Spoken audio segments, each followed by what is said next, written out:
Hello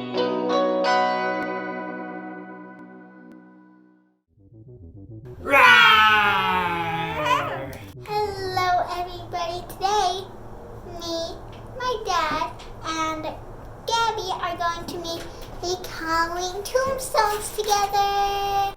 For this project, you will need foam board. This small piece I was able to pick up at Lowe's for about $6. A sharp blade, such as a utility knife or X-Acto blade. A marker, like a Sharpie. And paint in black and gray, as well as some paintbrushes. First, we need to determine how big of a tombstone we want to have. Normally, they are about 15 to 16 inches wide, and you can make them really as tall as you want. I'm going to go ahead and mark out 16 inches on mine, and 16 inches on the other side.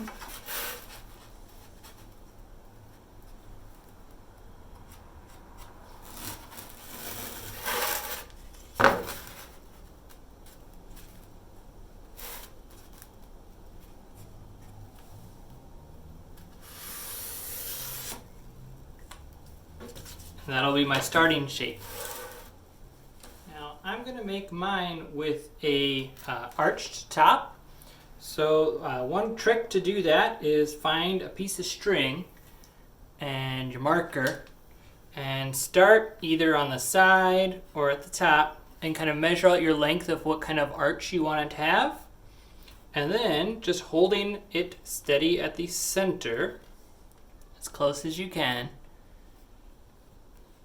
go ahead and draw an arc. I messed up a little bit. That's alright.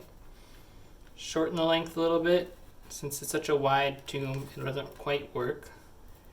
We should be able to go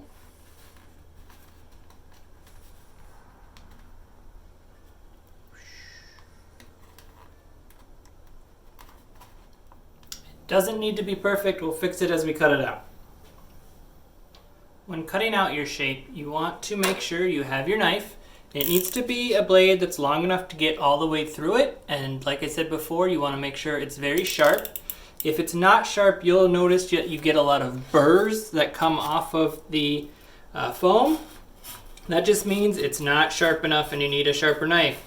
However, if you don't have a sharper knife available to you, you can always just kind of treat those burrs as if it's a really old tombstone and maybe it's got rough stone edges on it. So it can be a little tough slicing through the foam.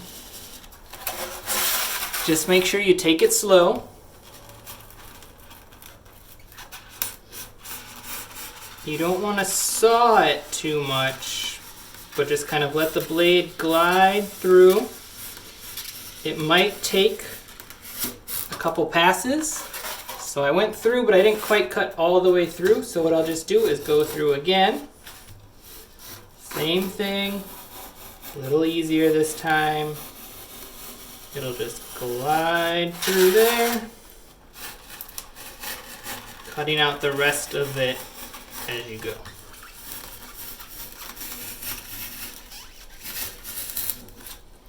And it should pop right off. And there's our basic tombstone shape. So I thought it'd be cool if there was a little cutout here on the top of mine. So I just took a roll of duct tape that I had and took my marker and traced around it, making sure that the edge doesn't quite go all the way around, so that you can create a kind of crescent shape with the tomb. We'll take that and then I'll just cut that out.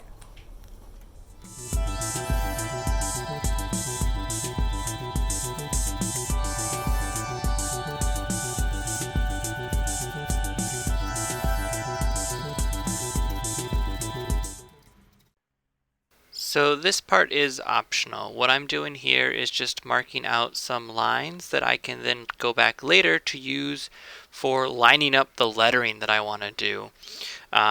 It's up to you however big your letters are. You may even want to print out a couple letters, as you'll see later in the video, before you do this step. I was just trying to figure out where the center of the tombstone was and set up some guidelines for myself.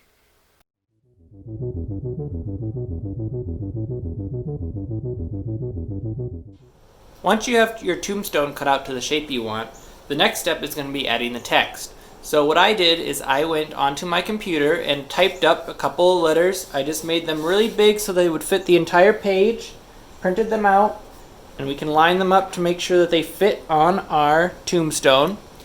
And now what we're going to do is cut out the letters and trace it onto our tombstone so we have a pattern to work from.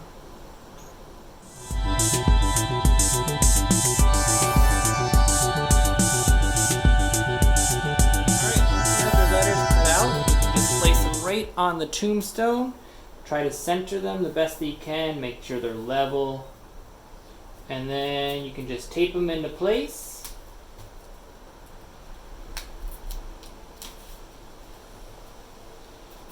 And then we will use a marker to kind of fill in the areas to keep track of where they are.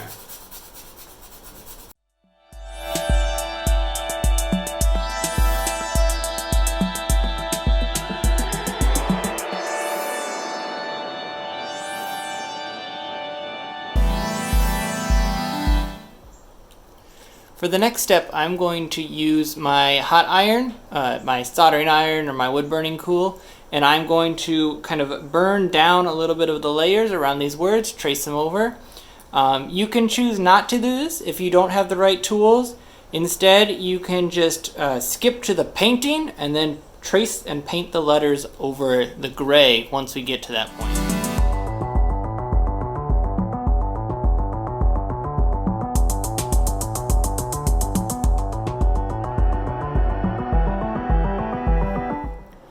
Alright guys, I messed up. The hot knife, the wood burning kit, bad idea. Don't use that. You can see here, it just made a mess. Don't do that.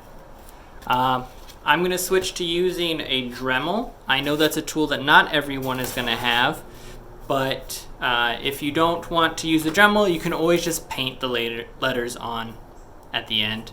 I'm going to go ahead and keep going with carving out the letters for now.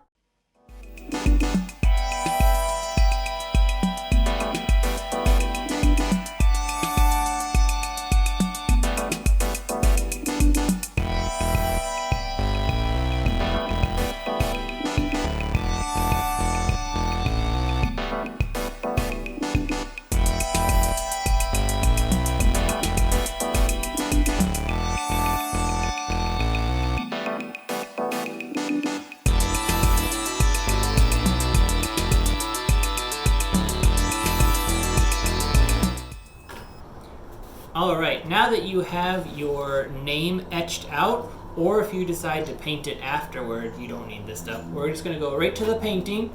We're going to start with a base coat of gray, and we'll use a black to fill in some of the details later. So we have some water, we've got a palette. Old dip containers work really well for this. So let's squirt out some gray paint and we'll get started.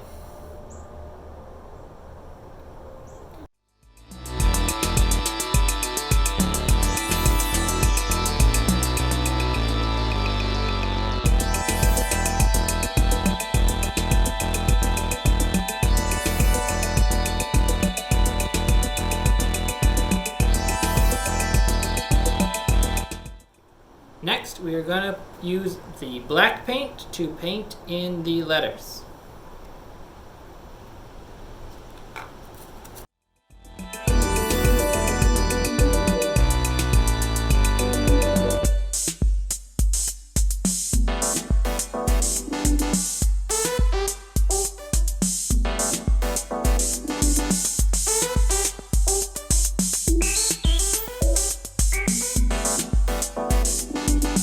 once the paint is dry, you should be all done. Looks pretty cool. Spooky. Now there's a few extra things we can do it with some other tips. We're hiding Evelyn. Some other tips include if you take a hairdryer or a hot gun and heat up certain sections of the foam, you can actually get some cool stone texture on it. I may also take a what's called a wash. Basically, you mix black paint with water so it's really runny and kind of brush the whole thing with it. It'll fill in all the little nooks and crannies. You could add cracks into the side if you wanted to. And then add that paint, that washed down black paint. And once you kind of get it on there, then use really quick, take a paper towel and wipe it off. You'll see a little bit, we did that here on the letters. But once you add that, you should be all set to go. Congratulations, you've made your own tombstone.